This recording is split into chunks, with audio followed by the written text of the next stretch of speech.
¿Qué pasa, Joaquín? ¿Qué pasa, Javier? ¿Cómo estás?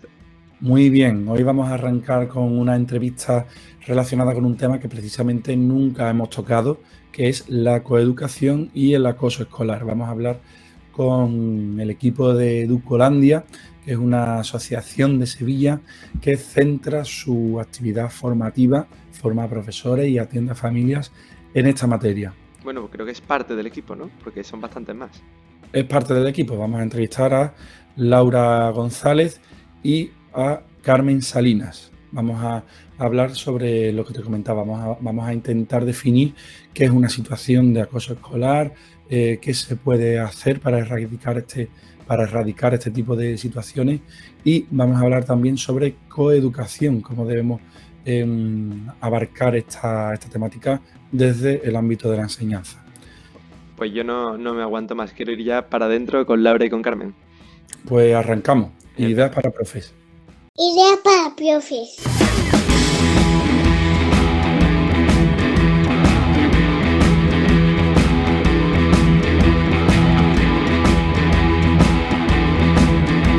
Ahora también en podcast. Ideas para profes. Suscríbete. Bueno, bienvenidas. Muchísimas gracias por participar en esta entrevista. Estamos con Laura González, que estudió educación especial, es también maestra de infantil y se ha especializado en educación integral. Ha trabajado además con niños autistas, tiene muchísima experiencia en el ámbito educativo. Y vamos a hablar precisamente hoy sobre una de sus especialidades, que es bullying, coeducación y educación integral. Imparte cursos, talleres, formadora también como yo. Y tenemos también con nosotros a Carmen Salinas, que es psicóloga sanitaria, terapeuta familiar, formadora también ocupacional, y aporta a Educolandia, que son los dos equipos de Educolandia, aporta esa intervención con la familia para los niños que necesiten esa atención psicológica. Muchísimas gracias por estar aquí con nosotros. Gracias a ti. Bienvenida, Carmen, y bienvenida, Laura. Hablando con David Bueno, nos comentaba que la educación, al menos en la parte referente a la educación infantil y a los primeros ciclos de educación primaria, el proceso de enseñanza-aprendizaje debe estar basado en una educación integradora, en una educación integral. Él nos hablaba a partir de educar desde la danza, la música, la psicomotricidad, aprendizaje que, en definitiva, pues potencia las funciones ejecutivas que permiten a los alumnos adaptarse eficazmente a su entorno y gestionar sus sentimientos, sus preocupaciones y superar, como es lógico, los obstáculos que vayan encontrando en su día a día. Sin embargo, nos gustaría conocer vuestro punto de vista. Laura, la pregunta es para ti. ¿Qué es la educación integral? Bueno, la educación integral, porque esto que hablaba David Bueno, es más transversalidad, ¿no? Que nosotros utilizamos cualquier materia, cualquier interés del niño para enseñarle un conocimiento. Sin embargo, la educación integral es otra cosa diferente. Está basada en el conocimiento de uno mismo. Nosotros nos preocupamos mucho por si el niño sabe cómo se relaciona con el entorno y sabe conocerse, sabe cómo se siente, sabe intuir en qué posición se coloca. Es un poquito más profunda en el que se llama integral porque se basa en el conocimiento del individuo el completo, ¿no? Globalmente. No solamente se conoce emocionalmente, sino conoce cualquier parte de sí mismo y de cómo se relaciona con los demás. Entonces, bueno, la educación integral, os explico un poco cómo lo hacemos y porque, bueno, os cuento esto que parece o muy difícil o parece como educación emocional. Podríamos pensar en una de las dos cosas, acabas de escribir la educación emocional. Bueno, la educación emocional para mí, tal como la he trabajado y estudiado y como la llevo yo a cabo en las aulas, se me queda corta en el sentido de que se basa más en cómo me estoy sintiendo yo, conozco un poco cómo se está sintiendo mi compañero y ahora estudio un poco la relación que tengo tanto conmigo como con mi compañero y ahí me quedo.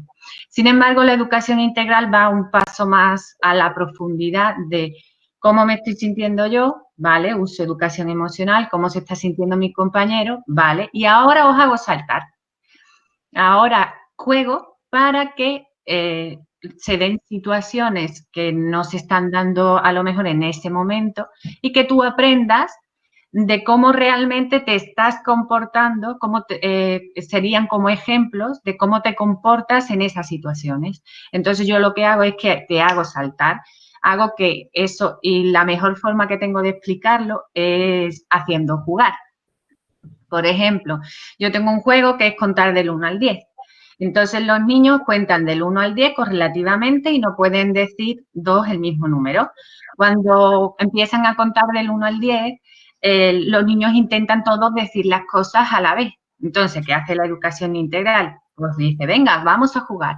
Os vais a dar cuenta de qué es lo que soléis hacer, cómo os relacionáis. Y esto no te lo explica explicándotelo, diciéndote, pues, cuando habláis, ¿no? Que es lo que hacíamos antes, decíamos, es que hablamos todos a la vez en un aula, siempre decíamos, es que hablamos todos a la vez.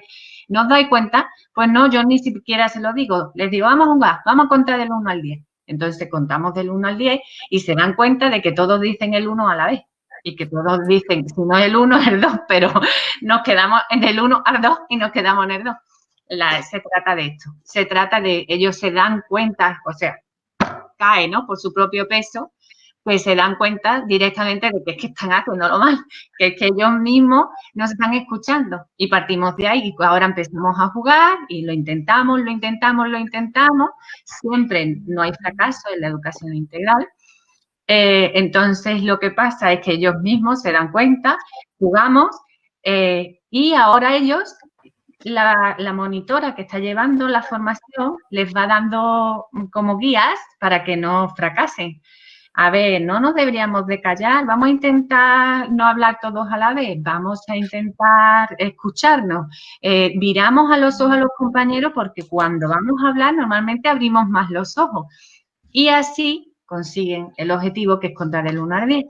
Y así es como se enseña educación integral. No sé, más o menos. Aprende a través del juego, que es algo tan evidente que muchas veces parece que no somos capaces de ver lo evidente, la naturaleza del niño, que es ese jugar, a utilizar esa propia naturaleza para utilizarla como vía de aprendizaje. ¿Cómo nace esto, Laura o Carmen? ¿Quién quiere contarme cómo nace esta iniciativa de Educolandia? Bueno, Educolandia fue después de estudiar yo, Mónica de Perú, lo contaba ayer en la radio, me avisó, Laura, hay un curso de educación integral, vamos a empezar. La educación integral se estaba estudiando en América, en Inglaterra, en distintos países del mundo, pero era en inglés. Y mi inglés, aunque está bastante desarrollado, pero para estudiar profundamente un tema directamente en inglés, hablando rápido, pues no iba a dar para eso. Y yo andaba buscándola, intentando hacer el curso, y me dijo mi amiga, me dice, Laura, que lo vamos a dar en español. Y le dije, pues vamos, porque claro, era para Perú y lo habían adaptado a su idioma y lo iban a dar en español. Entonces yo empecé a estudiar con ella. Hicimos la formación con varias personas allí y dijimos las dos que nos encantaba, las dos somos profesoras, y ella empezó en Perú y yo empecé aquí en España, en Sevilla, a llevarlo a cabo en mi aula con mis niños, simplemente, ella con sus niños, simplemente empezar a ver cómo funcionaba. Y de pronto nos dimos cuenta de que aquello, el enseñar al niño ese salto, a mí me dicen, es que ha sido como magia. Y yo les digo, claro, es que es como un salto en el que tú no lo estabas comprendiendo, no estabas ofuscado, como pasa como igual que ese salto mismo que dan cuando comprenden en el estado de ánimo que están. Por eso la educación emocional va muy de la mano, porque es que es ese salto de darte cuenta. Pero estos son hábitos. Nosotros lo que cambiamos son hábitos. Entonces, bueno, pues empezamos así. Y primero así, después empezamos a llevarlo a los padres, después empezamos a formar a profesores en Perú, después así hemos ido avanzando, después empezamos a crear los programas juntas, Bullying Tech, nuestro programa de bullying lo creamos juntos, el grupo de allí de Latinoamérica y conmigo por las noches. Después creamos La Verdadera Magia, que es un programa de coeducación. Pues todo ha sido avanzar, andar, y así hasta ahora, que tenemos un montón de programas, tanto de educación emocional como coeducación y bullying. Pues precisamente por ahí va la siguiente pregunta, porque para quien no lo sepa, para los seguidores de YouTube o nuestros oyentes de podcast, educolandia.es, ¿verdad? Sí, .es. Pues Educolandia trata mucho el tema de la educación, pero se centra precisamente en la coeducación. Para quien no lo tenga muy claro, a ver si nos lo podéis resolver. ¿Qué es esto de la coeducación y por qué es tan necesaria dentro de la educación? Vale, pues la coeducación es algo que se ha empezado a llevar a los coles tras ver que la desigualdad, ¿no? Nos dimos cuenta que el maltrato a la mujer había que tratarlo mucho antes y empezamos a tratarlo. La coeducación se basa en enseñar igualdad, ¿no? A los niños. ¿Qué pasaba antes en los colegios? Yo cuando me preguntan esto siempre recuerdo cuando yo era chica y cómo se nos enseñaba. Eran los niños los que veíamos que eran los que tenían que llevar. No, es que esto es un trabajo para niños, te decían. O, no, hombre, tú no vas a hacer química. ¿Cómo vas a hacer química? Esto pasaba cuando yo iba al cole. Entonces, bueno, el término coeducación tiene muchos ámbitos y nos está recordando en los colegios y en todos sitios la igualdad. Y está trabajando, pegándole fuerte en todos los lugares, sobre todo en los colegios, a recordarnos que somos iguales y que queremos tener una educación igualitaria y que todos podemos ser cualquier cosa y que no, como vosotros habéis hecho en los 5 tips de equidad, en el que hablábamos sobre que la equidad, ¿no? Que no hay una igualdad, sino que simplemente cada uno va a ser lo que quiera ser. No tenemos por qué tener, nosotras en Educolandia somos todos chicas y tenemos un asesor. Y decíamos, bueno, buscamos un diseñador para ver que hubiese igualdad. Y ahora y ahora llega otra chica y nos juntamos con que somos 5. Y decimos, bueno, no hay igualdad y equidad porque realmente es lo que necesitamos. Pues en este caso es lo que les estamos enseñando a los niños con coeducación. Estamos enseñando que cualquier persona puede ser lo que quiera ser y que los trabajos tanto de chicos, que llamábamos antes el azul, los juguetes de chicos y todo esto tiene que acabar. O sea, se tiene que suprimir porque el resultado y las consecuencias en la sociedad que tenemos es muy grave. Pero es que cada vez es más grave. Es que cuando yo me senté con Ana, la directora del IAN, y me dijo después del confinamiento, Laura, es que hay niñas con 12 años que han venido a visitarnos después del confinamiento, que han sido violadas. Y yo le decía, bueno, pues mi trabajo no va a parar. Yo voy a seguir enseñando en los colegios que somos iguales, que no puede ser, que no nos podemos sentir, que las chicas se tienen que empoderar, pero es que no es que se tengan que empoderar, es que tienen que encontrar su lugar, es que no lo están encontrando, es que estamos dejando al mundo así como si ellas no tuviesen el mismo lugar que él cuando eso no puede ser. Es que ¿en qué mundo? O sea, ¿cómo se nos ha podido pasar que ya en el tiempo en el que estamos tengamos todavía colegios en los que los niños tienen un papel y las niñas otro? Para eso es la coeducación. Se trata de esto, de abrir, de romper barreras para las chicas y de enseñar a los chicos a tratar a las mujeres realmente con respeto. Mira, se me vienen 2 libros a la cabeza. Uno de ellos es el libro Ellas, de Raquel Reguera. Maravilloso, lo han leído ya, creo que sí, que ya lo han leído todos mis alumnos en clase. Y se me viene otro también, que de otra sevillana también, que se llama Dani, de Adriana Santos. Y me recuerda a ese monstruo que vive en las cabezas, que es el que le dice a las niñas y a los niños qué tiene y qué no puede hacer. O sea, entonces, en base a esto que me estás diciendo, es siempre un tema muy polémico, pero me gustaría que me dijese, porque a día de hoy todavía sigue existiendo centros así.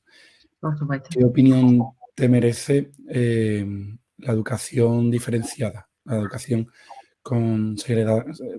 la educación diferenciada, niños en un cole, niñas en otros coles. Bueno, yo creo que esta sociedad admite cualquier cosa, ¿no? Nos está pasando. Esta sociedad admite ese tipo de educación. Mi padre y mi hermano estudiaron en un colegio así.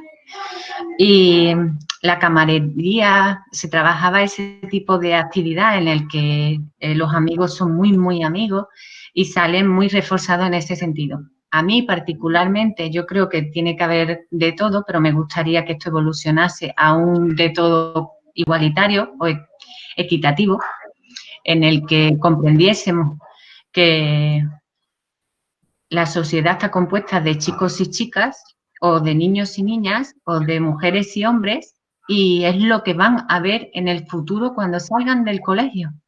Y esas 5 horas que pasan sin ellos, me parece que están con una carencia gigantesca a comprender al otro sexo con el que van a convivir toda la vida.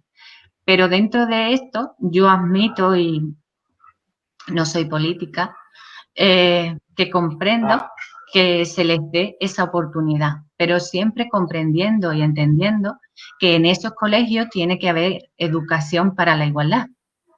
Como en todos los colegios tiene que haber coeducación. Y espero que lo hagan y que realmente se le enseñe al niño a respetar y a cuidar al otro sexo que no está representado en ese colegio.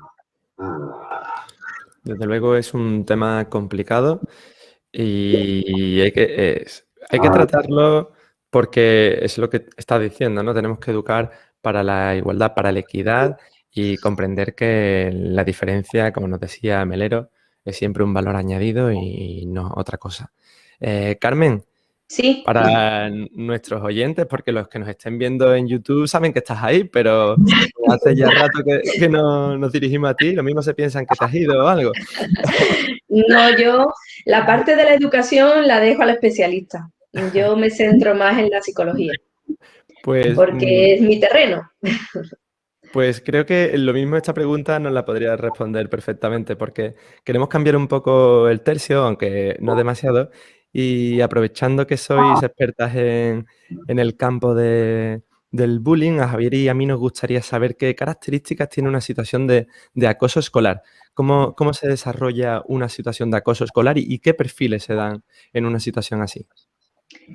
Bueno, el hablar de perfiles es un poco complicado en el sentido de estigmatizar quizás al niño gamberro, al niño que viene de una clase un poquito reducida, ¿no? O sea, más baja. Pero la realidad es que el bullying lo pueden hacer tanto niños de clase baja como niños de clase alta. Y eso hay que tenerlo muy claro. Por muy buenos padres que intentemos ser, a veces el hecho es que se nos escapa porque no siempre podemos estar con nuestros hijos, no siempre estamos delante, no siempre vemos lo que están viendo y no siempre sabemos con quién se están juntando. Y no hay un perfil concreto de niño que tú digas, este es acosador. No, son sus acciones. El niño de por sí no nace siendo un acosador, ni nace en una familia que hace acosadores. Puede que haya familias que fomenten por su forma de educar, porque son personas a lo mejor muy rígidas, muy dictadoras, y eso fomenta que el niño trate a sus iguales igual que le trata a su padre a él o su madre. Pero no siempre es así. Muchas veces te sorprende y dices, bueno, ¿cómo si en mi casa eso no se ve? ¿Cómo es posible que mi hijo esté haciendo esto? ¿Entiendes? Entonces es complicado. No hay un perfil concreto. Yo creo que hay que observar, hay que estar muy pendiente de nuestros hijos y de nuestros alumnos y ver si hay algo que nos llame la atención. Normalmente buscan un huequecito donde colarse y donde hacerse mayores, donde hacerse fuertes. bien a través de los chistes, bien a través de las bromitas, bien a través de la fuerza, que son diferentes, son perfiles más psicológicos, más físicos, más de agresión física o de agresión psicológica. Y Ese niño haciendo... que busca... Sí, dime. Sí, perdón, Carmen, haciendo mención a la primera de las preguntas, porque te he hecho dos, ¿cómo se desarrollaría una situación de esta teniendo en cuenta pues ambos perfiles que nos comentas? ¿Cómo se desarrollaría? No entiendo bien la pregunta, pero es que no sé. A ver. Esto de dos formas diferentes. Ujú. Hay unas que son directamente por inquina, un niño que me molesta, pero porque siente molestia, a eso se refiere. Es el niño mismo por sus capacidades y sus cualidades internas, emocionales, le molesta el otro niño. Por cómo es, simplemente por cómo personalmente por cómo es. Entonces eso es inquina, una sensación de inquina, de molestia, de le tengo inquina, o sea, ese niño que dice, es que no lo soporto, señor. Y yo, entonces ya trabajamos otras cosas. Emocionalmente, trabajamos la educación integral y se trabaja de otra forma. Y luego está el que simplemente es graciosillo, es graciosillo con toda la clase. Y entonces hay niños que se lo toman más tranquilamente, dice, bueno, es gracioso y ya está, tengo un amor propio, me sostiene mi amor propio, me sostiene mi empatía, me está sosteniendo, me sostengo. Pero hay niños que no se sostienen. Entonces, a esos que no se sostienen son los que nos llegan al gabinete psicológico porque realmente no son capaces de tragarse esa sensación constante de burla. Y aquí hay que trabajar, ¿verdad, Carmen? Aquí hay que hacer un trabajo. Y creo que precisamente por ahí va la siguiente pregunta que le teníamos, ¿no, Javier? Bueno, te lanzo la siguiente pregunta. Vamos, me llama la atención que precisamente un conflicto o sea, una incompatibilidad, la afinidad entre dos niños, sea precisamente lo que puede iniciar una situación de bullying, ¿no? De acoso escolar. ¿Qué impacto puede tener a nivel psicológico para un niño o un adolescente, que siempre nos olvidamos de los adolescentes y creo que es primordial? ¿Qué impacto psicológico puede tener que vivan una situación de bullying? El impacto es muy variado, o sea, influye en muchos aspectos de la personalidad del niño. Y lo peor de todo es que esos daños que se producen en tu personalidad se prolongan en el tiempo. Tú hablas ahora mismo de niños y yo he tenido adultos en mi consulta con problemas porque han recibido acoso y bullying de cuando son personas tímidas, son personas retraídas. Todo esto es que hace que el niño cuando recibe bullying se le daña su autoestima. La autoestima no deja de ser el motor que te mueve. Lo que tú consideras que eres capaz de hacer, te lo dice tu propia autoestima. Tú dices, pues yo soy capaz de llegar a subir 10 escalones. A lo mejor te quedas en 7, pero lo subes. Si tú crees que no eres capaz de subir 10 escalones y dices, no, yo eso no, porque a mí me han dicho desde pequeño que yo no, que yo soy inútil, que yo soy tonto, que yo soy feo, que yo soy todas las cosas negativas que te llegan a decir, te las crees porque eres pequeño y te las machacan. Todo eso te daña tu imagen. ¿Qué pasa? Que cuando llega un momento en que estás tan dañada, no eres capaz de dañártela tú. Quiero decir, que tú no te pones metas que no puedas conseguir, porque si no las consigues, es como reforzar todo eso malo que han dicho de ti. Con lo cual, al dañar la autoestima, no solamente dañamos a la persona en el momento, sino la dañamos en el futuro. Conseguimos que esas personas de mayor no sean personas audaces, no sean capaces de enfrentarse a algo más. Siempre se cortan, siempre se quedan un pasito por detrás para no seguir dañándose. Creo que tenemos que tener en cuenta que no solamente son daños psicológicos y daños físicos, sino en el momento, sino que son perdurables en el tiempo, que es muy importante. Carmen, tengo otra pregunta. Muchas veces los niños no verbalizan lo que le pasa. No te cuentan que hay un niño que le está molestando frecuentemente. Entonces, para ayudar a esas madres, esos padres, esos profes, ayudarlos a identificar un caso de acoso, ¿qué indicadores en la conducta de un niño nos pueden dar la pista de que está viviendo una situación de acoso? Pues mira, hay varias pistas que te pueden decir que un niño está recibiendo acoso. La primera, y creo que esa sí la conocemos todos, es el bajo rendimiento escolar. Normalmente reduce mucho el nivel escolar. Eso es algo que lo tenemos fácil y está ahí. Pero también hay otras que no se ven tan fáciles, como puede ser, en casa se pueden volver agresivos porque están enfadados con el mundo, ¿vale? Se pueden volver irritables por cualquier cosa, saltan, notas que son niños que saltan por cualquier cosa, que tienen la lágrima fácil, que al momento lloran. En el colegio, pues puedes notar que no se atreven a hablar, que te piden mucho salir al baño, que están buscando la manera de quitarse de en medio, de desaparecer. Son niños que quieren desaparecer de la clase, quieren que nadie les vea, que nadie les mire. Y son señales muy sutiles quizás para captarlas, porque vamos muy corriendo, tenemos siempre el tiempo muy limitado, no nos podemos fijar, pero te darás cuenta que a lo mejor el niño tiembla mucho cuando habla, no se atreve a levantarse, tiene dudas pero está inquieto y no sabe cómo, pero sobre todo intenta desaparecer. Es que es complicado de hacerlo ver, pero es eso, no quiero que nadie me mire, no quiero que nadie me vea. ¿Y cómo lo hago? Para un profesor quizás ver un niño más encogido de la cuenta, un niño que a lo mejor antes sonreía y ya no sonríe, un niño que a lo mejor antes preguntaba y ya no pregunta, un niño que por cualquier cosa se le salta la lágrima, un niño que va buscando ir al baño porque se hace pipí, porque se hace caca. Pueden llegar incluso a tener diarreas, solamente con los nervios de llegar al colegio. Dicen que no quieren ir al cole.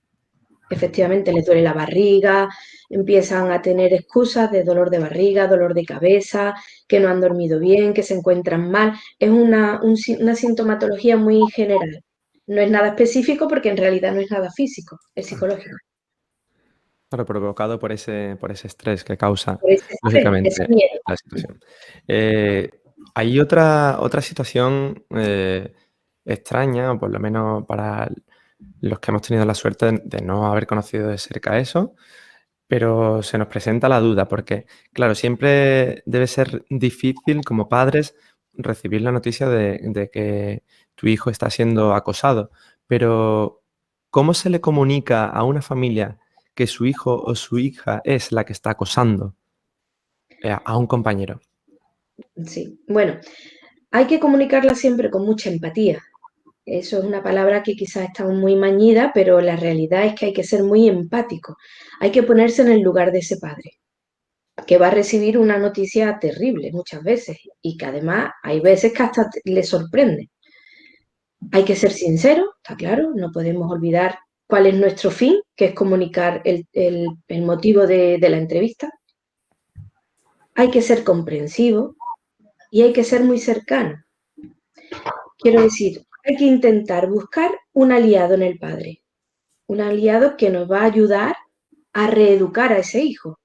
No podemos olvidar que la persona que tenemos enfrente es la que más nos puede ayudar a conseguir que ese niño pare de producir bullying. Entonces, pues como por ejemplo, si a ti te dicen de pronto en una reunión, bueno, tenemos una reunión aquí, hemos concertado esta entrevista para deciros que vuestro hijo está pegando a una niña o a un niño. ¿Tu primera reacción cuál es? Ponerte a la defensiva, decir no, imposible, mi hijo no, me estás hablando de otro hijo, no del mío. Ya el tener que explicar el por qué, dar las Los indicadores. indicadores, sí, exacto. Bullying. Exacto. enseñar cuáles son las claves, cuáles son las cosas que tú has visto, ya está a la defensiva ese padre, ya está a la defensiva, ya no sé, ya cualquier cosa que tú le digas, no, pero eso mi hijo no lo hace, no, pero eso mi hijo no. Ya vas a tener que superar las barreras que te está poniendo el padre por delante. En cambio, si tú empiezas de una manera más suave, más, bueno, pues vuestro hijo es un niño que tiene muchas cualidades, un niño muy inteligente, yo os conozco a vosotros, sé que sois unos padres implicados, por eso, pues a lo mejor me resulta más difícil tener que comunicaros esto, porque yo mismo no entiendo cómo es posible que viniendo de donde viene, que sabiendo cómo sois vosotros, quizás estéis un poquito ajenos a todo esto, pero la realidad es que está sucediendo esto en clase. Ya os habéis llevado al padre un poquito a vuestro terreno. Quizás consigáis un aliado en vez de un enemigo. Y yo le añadiría, Carmen, que es muy importante que a la vez que le estás diciendo esa noticia, les des herramientas para poder llevar a cabo en su casa. No solamente es dar la noticia, que es muy importante darla, pero si yo voy y le das la noticia, para mí es un jarro de agua fría, que eso me lo den sin ninguna herramienta, sin ninguna cosa que hacer en mi casa para paliar esta enfermedad que me acaba de entrar y que no sabía siquiera que tenía. Si solamente me dice, tu hijo hace bullying, estos son los sentimientos que está teniendo la niña a la que se lo está haciendo o al niño, y estos son lo que va a hacer la escuela a partir de ahora con tu hijo, y ahora yo como madre o yo como ser humano te diría, pero ¿y ahora yo qué hago? ¿Qué hago yo? Por favor, dime qué hago, porque entonces, por supuesto, que dar la noticia es muy importante y cómo se la das y esa empatía que hablaba Carmen, pero por supuesto, lo más importante es darle herramientas a esa familia para que el qué hago sea lo más fácil de llevar. Con actividades nosotros planteamos una serie de juegos que enseñan a la familia a colocarse de nuevo, a sentirse otra vez en seguridad, a que ese niño pueda expresarse, porque ¿qué es lo que haría una madre antigua que yo he tenido cuando yo iba al colegio, que iba a un colegio de privación sociocultural? Llamó a una profesora, nos enteramos todo el colegio por la reacción que tuvo la madre, le pegó a la profesora. Aquello fue horrible y esto es lo que pasa. El salto puede ser horrible o puede ser muy tranquilizador dependiendo de las capacidades que les dé a los padres para reaccionar en este sentido y las herramientas que les des para que esto cambie. Porque nosotras tenemos una serie de juegos que puedes hacer en tu casa con tu hijo, reconocer la actitud que está tomando en cada momento y redirigir hacia otra reacción. Porque los automatismos en los niños es básico.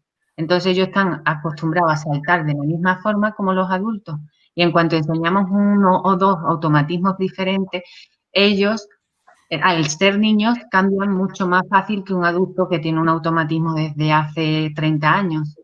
Entonces, creo que es básico lo que ha dicho Carmen y también pues que lo acompañemos con unas herramientas para hacer en casa y que se lleve unos deberes que puedan realizar en su casa y que ella vaya viendo los cambios que vais realizando. Que justo nosotros los adultos actuamos o incluso nos expresamos de una forma diferente en función de en qué contexto estamos.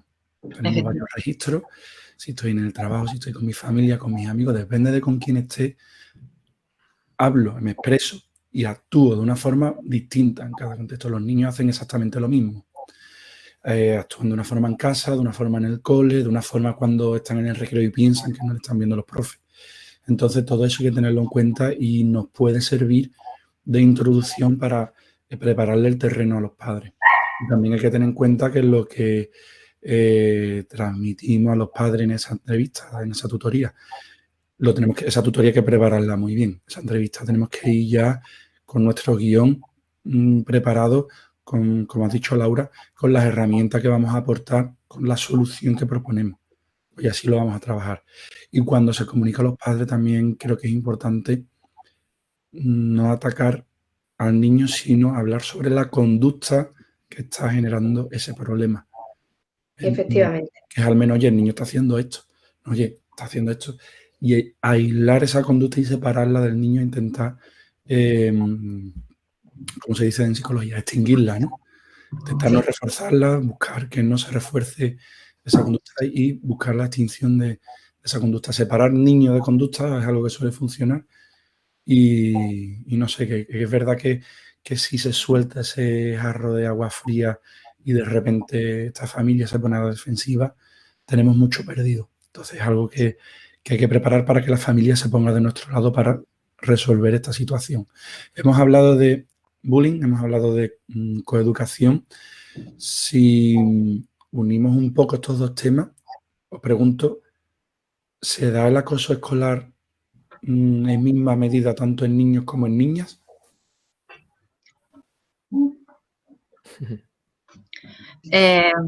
Sí, Sí, puede darse igual, en la misma medida. Lo que pasa es que cada uno lo hace de una forma, son diferentes. es distinto. En sus formas de hacerlo son diferentes, en algunos casos. No podemos distinguir porque estaríamos cayendo en lo que nos pasa en la sociedad, que diferenciaríamos a niños y niñas y eso no sería coeducativo para nada. Pero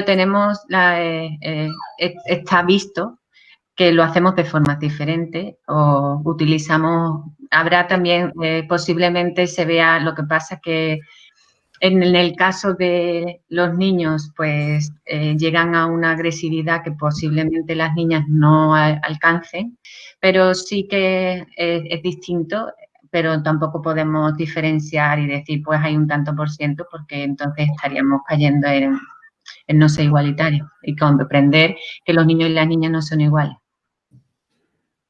Sí. Bueno, hay algunas diferencias que tener en cuenta Eso es. a lo que quería hacer referencia es que entre dos niños puede ser que se peleen, que salga chispa, es más visible, pero que probablemente en niñas hay que estar muchísimo más atento, porque probablemente no sea tan vistoso, ¿no? Como una pelea. Son más acosos psicológicos. Exactamente, que es muchísimo más difícil de detectar. Efectivamente. Claro. Bueno, cuando anunciamos, Laura y Carmen, que ibais a venir aquí a Ideas para Profes, en Instagram nos dejaron una pregunta que creo, en cierto modo, ya la hemos tratado. Aún así, nos gustaría que la contestaseis para nuestros seguidores. Nos preguntaban cómo conseguir que el niño acosado cuente a su profe o a cualquier otro docente del cole lo que le está pasando. Confianza, plena confianza. Cuando te cuentan las cosas es porque eres cercano. Tú te has convertido en la persona cercana, referente. Yo he tenido profesores y soy profesora y tengo hijos y tienen un profesor. Y depende. Y ahora como madre, si el profesor es cercano, el niño va a ser cercano y va a contarle cualquier problema que tenga, ya sea de familia, ya sea de que su madre le grita más de la cuenta, ya sea el que sea, tanto con sus colegios, con sus compañeros, con el que sea. Nosotros los profesores tenemos que ser cercanos para los niños, para todos los niños que tenemos en el aula. Yo creo que una cosa tan fácil como preguntar, algunas veces simplemente acercarte y preguntar, cuando vemos que un niño está actuando de una manera diferente o le estamos viendo más triste de la cuenta o estamos notando que llega más tarde todos los días o que tiene más absentismo, simplemente acercarnos y preguntar con cariño y con mucho respeto, está claro, pero sobre todo con mucho cariño y mucha cercanía. Oye, Javi, pues no tenemos más preguntas de Instagram, pero sí que tenemos una pregunta que hacemos a todos los invitados, ¿verdad? Sí, hay una pregunta que hacemos a todas las personas que estamos entrevistando y os la lanzo también. Me gustaría que me comentarais qué sería lo primero que cambiaríais de forma prioritaria, qué sería lo que cambiaríais de la educación. ¿Contestas tú primero y después yo? No, empiezas tú, es de la educación. A ver, yo creo que primordial es el eje Realmente yo sacaría todos los pupitres del aula y empezaría de nuevo. Porque creo que ya no somos eso. Ya no somos sillas, mesas y libros. Ya no somos eso. Así que yo sacaría todos los pupitres y empezaría de nuevo con ellos, creando. Se sientan los niños y yo en el suelo y empezaría a crear. ¿Qué queremos hacer en el aula? Todos juntos. ¿Y tú, Carmen? Sí, sí, eso está claro. Hay que cambiar el ambiente para cambiar todo. Y no podemos olvidarnos que, dado que la sociedad de hoy en día, la madre y el padre no puede estar con los hijos y que los niños cada vez entran más tempranos en el colegio y que salen cada vez más tarde, por desgracia para ellos, porque yo creo que pasan demasiadas horas en el colegio. Luego, cuando llegan a casa, no tienen tiempo los padres de estar con esos hijos. Los ponen delante de un televisor, los llevan a clases de inglés, los llevan a clases de... ¿Qué pasa? Que en realidad hemos volcado la responsabilidad de lo que es la educación, no solamente de la cultura, sino también de las formas y de los sentimientos y de las emociones, las hemos volcado en los profesores. Y esos profesores les hemos cargado con muchísima responsabilidad. Quizás no están tan preparados como deberían para recibir esa carga, que no es solamente enseñarles a leer y a escribir, sino que hay que enseñarles todo, todo. Hay que enseñarles a amar, hay que enseñarles a gestionar sus odios, sus peleas, todo, porque los profesores se han convertido, iba a decir nos hemos, porque casi me considero ya profesora, pero no lo soy, se han convertido en todo para el niño. Es el único referente que tienen en realidad de lo que es cómo comportarse. Y eso es muy importante. Y si además, Carmen, le metemos toda la burocracia a la que estamos sometidos los docentes, nos quedamos sin tiempo para tratar nada de eso. Y yo también me quedo con lo que tú dices, Laura, con dar voz al niño. Eso ya nos suena de Ivonne Laborda, creo que nos lo dejó bastante claro.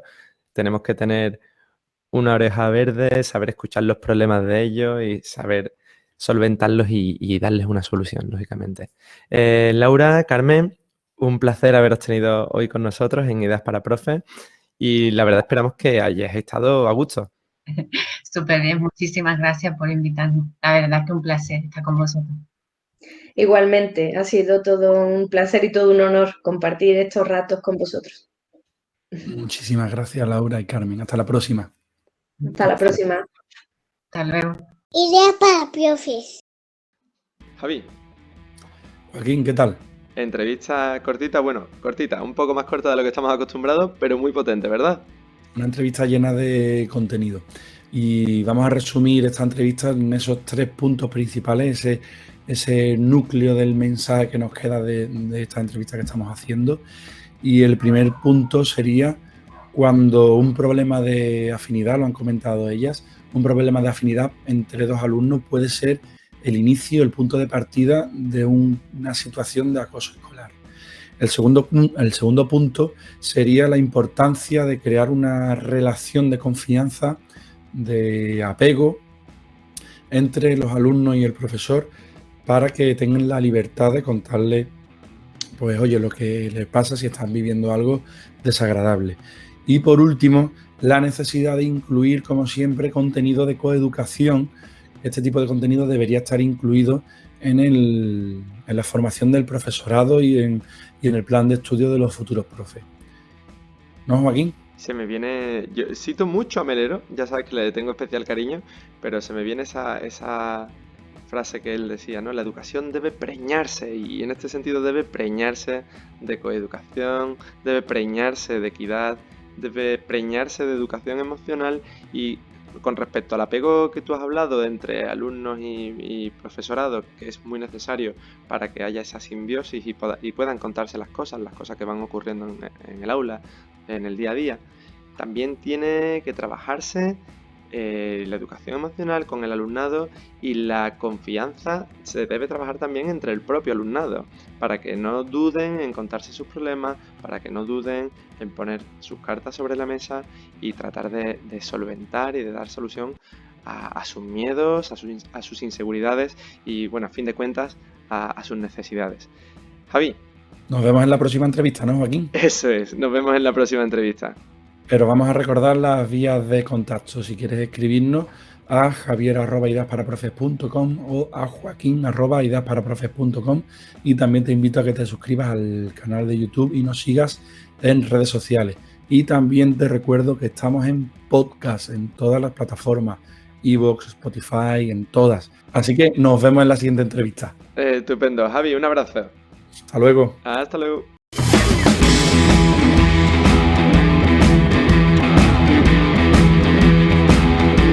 Suscríbete.